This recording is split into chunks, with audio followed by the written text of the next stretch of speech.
Uno de los grandes anhelos del hombre ha sido no morir. Desde tiempos inmemoriales la humanidad ha luchado por la supervivencia. En el menor de los casos se conforma con detener por un tiempo su envejecimiento y hoy, al igual que ayer, continúa aferrándose a la vida como el tesoro más preciado que ha recibido de la divina providencia.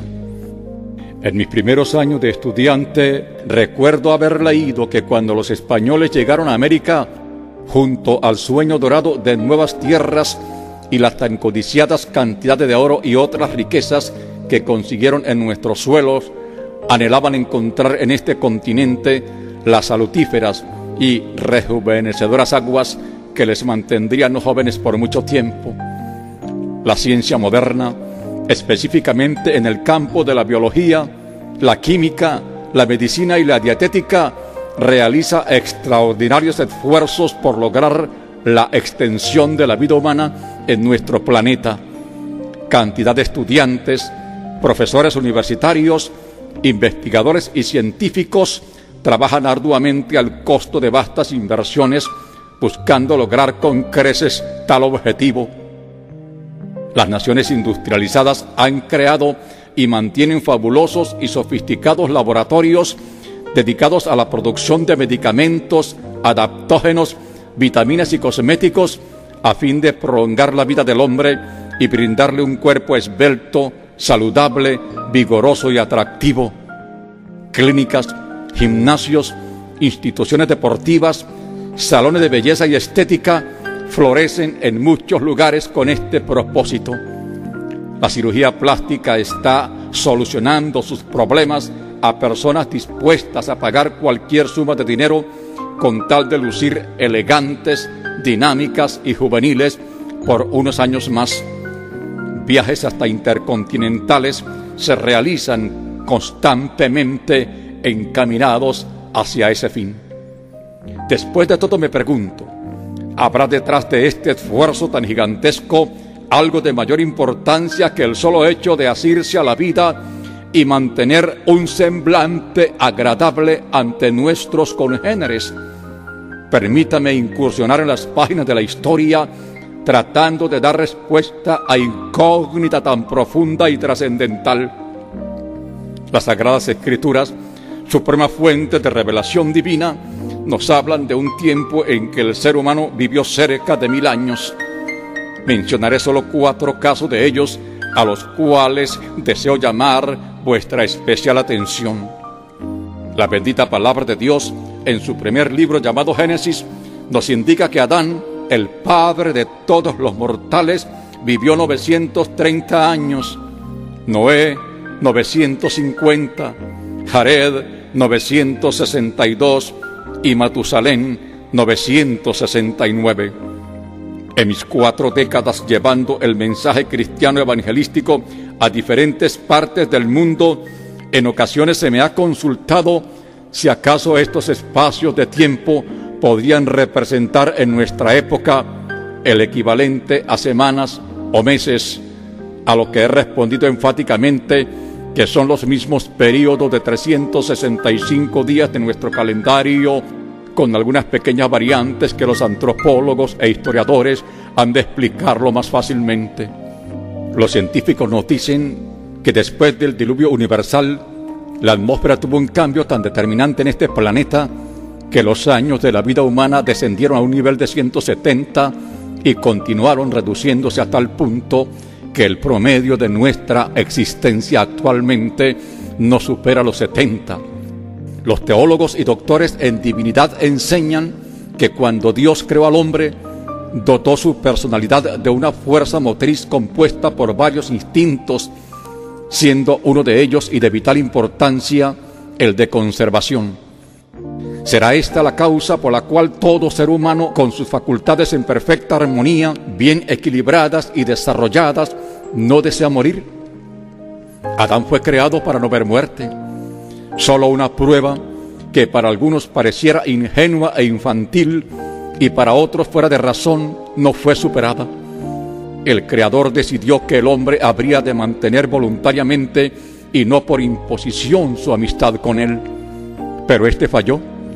pues cediendo a la tentación satánica, desobedeció a su Señor. San Pablo, el gran erudito del Colegio Apostólico, escribiendo a la Iglesia de Roma, narra lo sucedido de la manera siguiente: por tanto, como el pecado entró en el mundo por un hombre y por el pecado la muerte, así la muerte pasó a todos los hombres por cuanto todos pecaron. Funesta e intolerable realidad fue la herencia que nos dejaron nuestros primeros padres, mas queramos o no aceptarlo, de nuestra responsabilidad depende en muy alto grado la felicidad o desgracia en que nos toque vivir. Qué bueno sería poder decir con el salmista: examíname, oh Dios, y conoce mi corazón.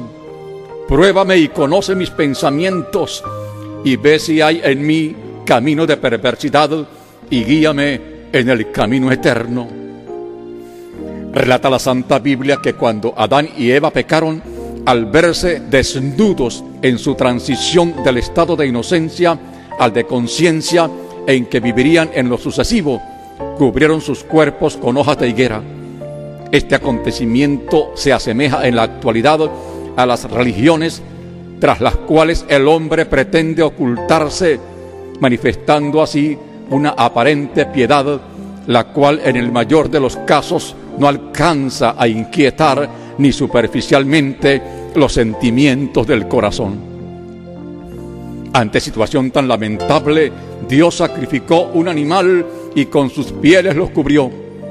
La muerte de este ser viviente es un símbolo del sacrificio expiatorio de nuestro Señor Jesucristo, quien diera su vida por la redención de la humanidad en la cruz del Calvario.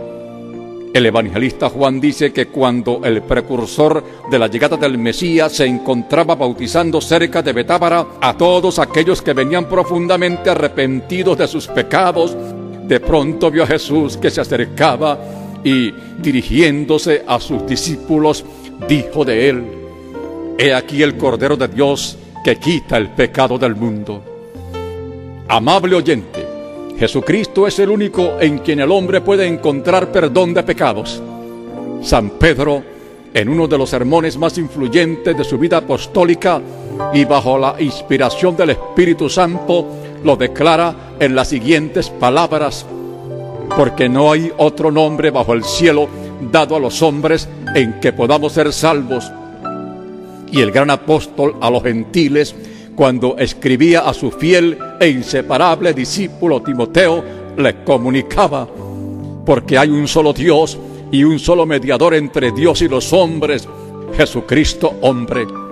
Juan el amado, aquel que en la última cena se recostara cerca del pecho del Señor, con su peculiar característica de bondad y sensibilidad espiritual, nos lo transmite en la forma que sigue: hijitos, no pequéis. Si alguno hubiere pecado, abogado tenemos para con el Padre, a Jesucristo el justo. Si andamos en luz, como Él está en luz, tenemos comunión unos con otros, y la sangre de Jesucristo, su Hijo, nos limpia de todo pecado. Si confesamos nuestros pecados, Él es fiel y justo para perdonar nuestros pecados y limpiarnos de toda maldad. Por tanto, queda establecido que ni el someternos a preceptos religiosos, dogmas o liturgias, por antiguas, relevantes y populares que sean, puede garantizarnos la entrada al reino de los cielos, a las moradas eternas o la patria celestial, nombre dado a ese maravilloso lugar donde viviremos para siempre. Pues el bendito Salvador, hablando a uno de los príncipes de su pueblo, le dijo: el que no naciere de nuevo no puede ver el reino de Dios. Y más adelante afirma: yo soy el camino, la verdad y la vida. Nadie viene al Padre sino por mí. Si hemos de prestar la debida atención a los mandatos del Divino Maestro, debemos rendirnos a Él junto con nuestra familia, tomando un tiempo cada día para la oración y el estudio de sus enseñanzas, como se nos sugiere de aquel oficial romano llamado Cornelio, al cual San Pedro le dijera: en verdad comprendo que Dios no hace acepción de personas, sino que en toda nación se agrada del que le teme y hace justicia. Luego, en una carta dirigida a los cristianos de su tiempo, les manifestaba: aliméntense con la lectura y la meditación de la palabra de Dios y fortalezcanse en el Señor. En esta misma secuencia, el autor del libro de los Hechos, conocido como el Dr. Lucas, escribiendo acerca de los discípulos de Berea, nos informa que eran más nobles que los de Tesalónica, pues cada día escudriñaban las sagradas Escrituras. En el año 1642 nació en Inglaterra uno de los científicos más brillantes que se haya conocido, Sir Isaac Newton, ilustre matemático, físico, astrónomo y filósofo, quien se hiciera inmortal gracias al descubrimiento de las leyes de la gravedad universal y de la descomposición de la luz. En su tiempo se distinguió como amante de la verdad, la pureza, la justicia y la santidad.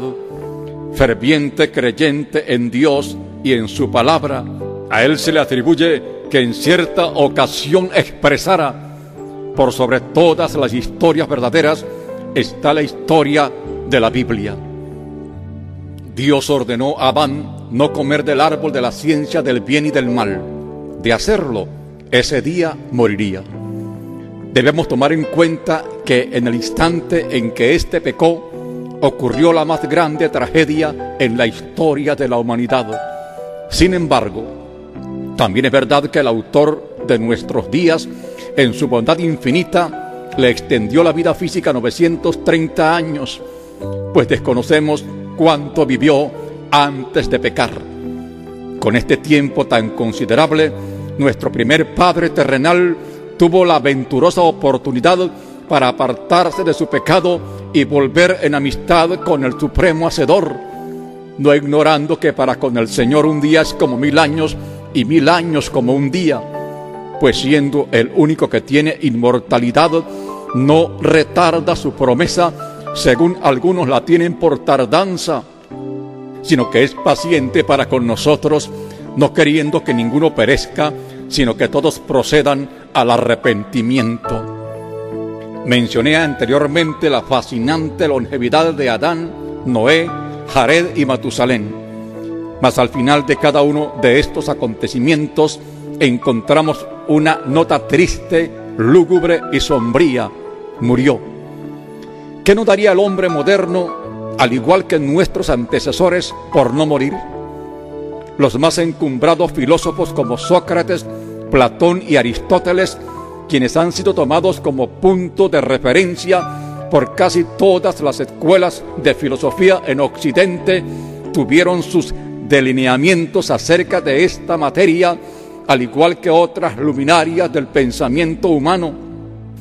Mas lo que ellos probablemente nunca imaginaron fue que ni siquiera a los más sobresalientes conquistadores del pasado, como Nabucodonosor, Alejandro Magno o Julio César, les sería conferido por el Omnipotente quitar la muerte y sacar a luz la vida y la inmortalidad, pues esta potestad fue conferida con carácter de exclusividad por el Consejo Eterno al Divino Nazareno a través del Evangelio.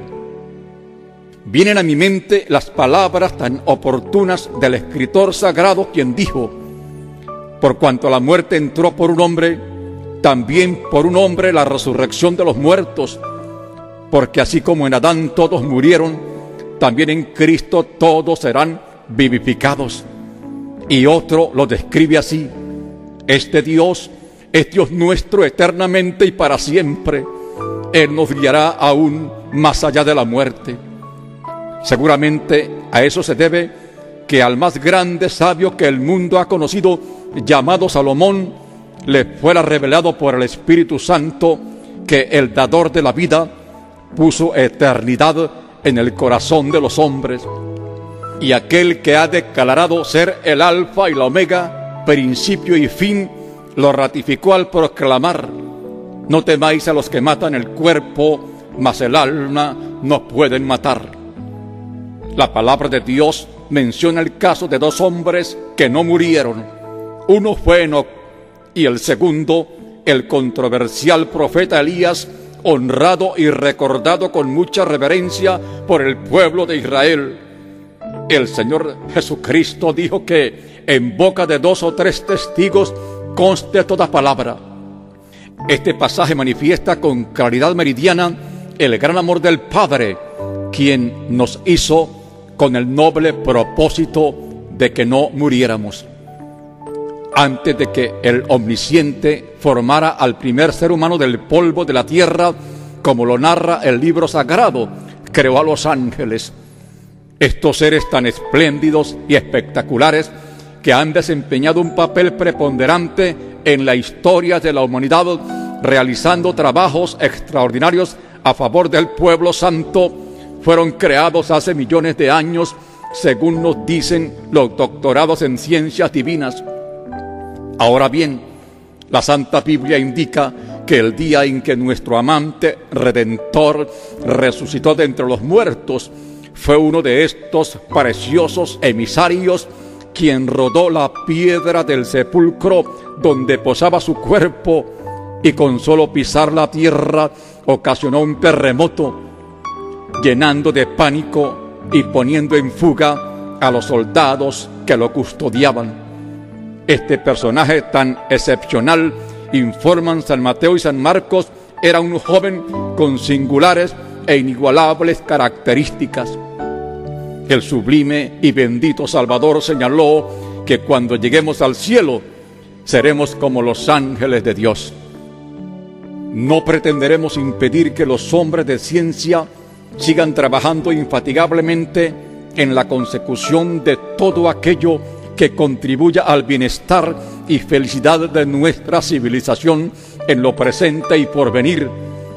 Pero tengamos bien claro, con profunda sinceridad, seriedad y reverencia, que solo el rendir nuestra voluntad al Señor Jesucristo ha de concedernos esa vida radiante, juvenil y eterna que tanto hemos soñado y anhelado. A eso se debieron las palabras y actitud solemne del presidente de la India cuando el consagrado autor y evangelista Dr. Stanley Jones hablaba a los estudiantes en una de las universidades de aquel inmenso y legendario país, disertando sobre la eternidad. Si lo que este hombre afirma no es verdad, entonces no tiene importancia. Pero si lo que expresa es cierto, entonces nada de lo demás tiene importancia. Años atrás, uno de los más destacados siervos del Altísimo en el siglo XX, quien solía con frecuencia apartarse a solas para un tiempo de oración, meditación y ayuno, vivió la siguiente experiencia. Me encontraba orando en aquel sitio solitario, nos dice, cuando fui trasladado a un lugar tan hermoso como no vi jamás en ninguno de todos los países del mundo que había visitado hasta el momento. De pronto me hallé caminando al lado de un ángel sobre una hermosa pradera cubierta de césped que lucía un verdor y frescura inigualable.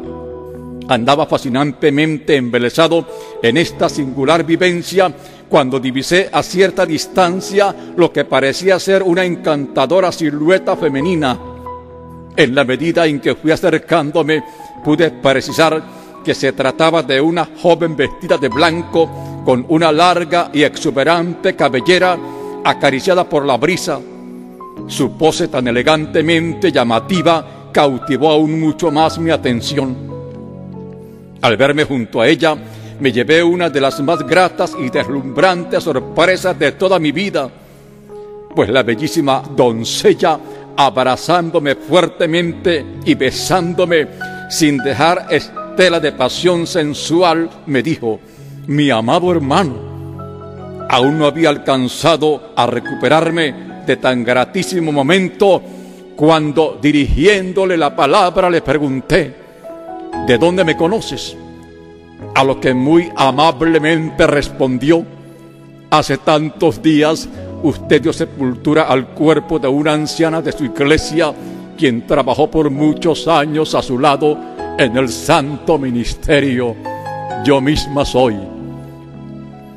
Immanuel Kant, nacido en Alemania en 1724 y reconocido como el más influyente de todos los filósofos modernos, decía: en cada uno de nosotros reina la sospecha o la esperanza de la inmortalidad. Debe haber una vida después de la muerte en la que el progreso infinito continuará. El distinguido catedrático judío austríaco Sigmund Freud, quien naciera en 1856, llamado acertadamente el padre del psicoanálisis y creador de la escuela psicoanalítica, afirmó: en el fondo nadie cree en su propia muerte. En el inconsciente todos estamos convencidos de nuestra inmortalidad.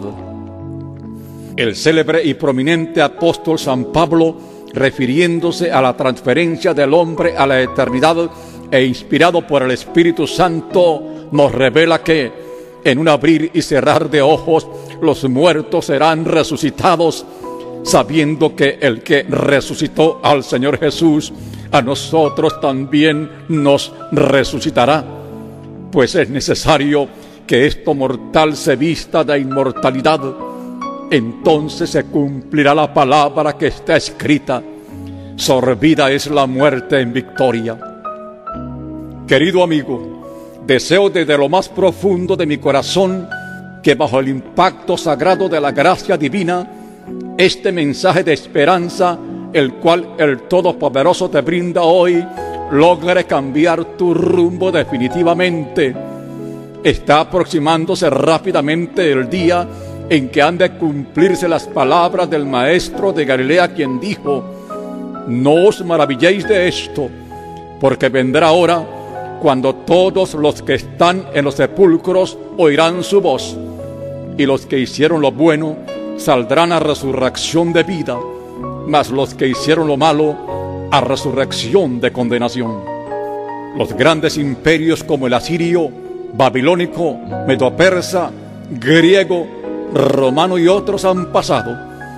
El Eterno ha preparado un reino que nunca se extinguirá y que jamás será conmovido.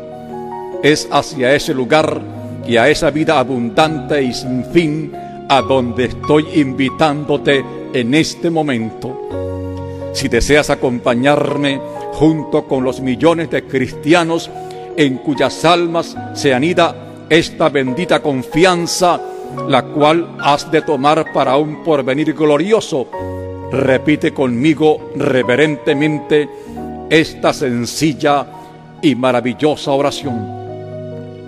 Padre Santo, en esta hora recibo a tu Hijo Jesucristo como mi Señor y Salvador, suplicándote perdones todos mis pecados y escribas mi nombre en el libro de la vida, en el reino de los cielos. Ahora que te has rendido a Dios, observa estos 3 puntos. Estudia la Biblia. Toma un tiempo cada día para hablar con Él en oración y congrégate en un lugar donde estudien las sagradas Escrituras con disposición de obedecerlas. Dios te bendiga.